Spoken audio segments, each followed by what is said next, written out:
ఇప్పటి వరకు అత్యంత చిన్న వయస్సు లేదా ఎక్కువ వయస్సు ఉన్న అథ్లెట్స్ ఒలింపిక్స్ లో పాల్గొనడం గురించి వినే ఉంటారు. ప్రస్తుతం ప్యారిస్ లో జరుగుతున్న సమ్మర్ ఒలింపిక్స్ లో 7 నెలల గర్భంతో ఉన్న ఒక అథ్లెట్ పోటీకి బరిలో దిగింది. మొదటి రౌండ్ లో వరల్డ్ టాప్ 10 ర్యాంకర్ పై అద్భుత విజయం కూడా సాధించింది.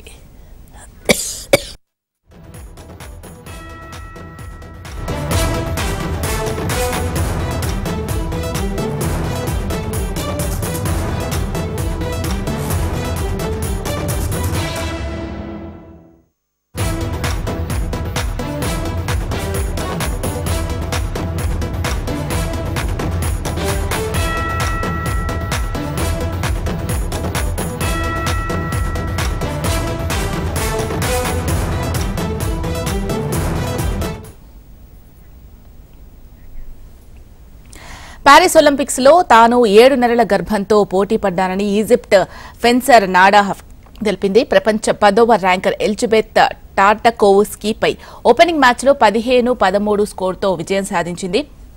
అయితే హఫీజ్ తర్వాత రౌండ్ లో ఆఫ్ 16లో దక్షిణ కొరియాకు చెందిన జియోన్ చేతిలో 15-7 తేడాతో ఓడిపోయింది. కానీ బలమైన పోటీ ఇచ్చిందనే చెప్పుకోవచ్చు.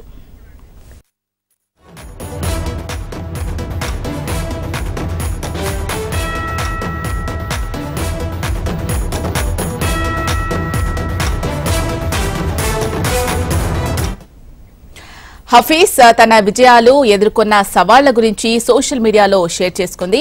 పోడియంపై మీకు 2 ఆటగాళ్లు కనిపిస్తున్నారు. వాస్తవానికి వారు 3.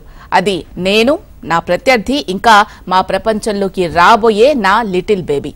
తన బిడ్డ తాను ఫిజికల్ ఎమోషనల్ ఛాలెంజెస్ ను కలిసి ఎదుర్కొన్నామని తను తెలిపింది.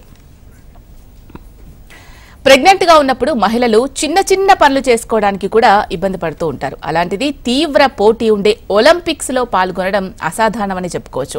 హఫీజ్ ఫెన్సింగ్ పై చూపిన డెడికేషన్, ప్యాషన్ కు గ్లోబల్ అథ్లెటిక్ కమ్యూనిటీ నుంచి ప్రశంసలు అందుకున్నాయి.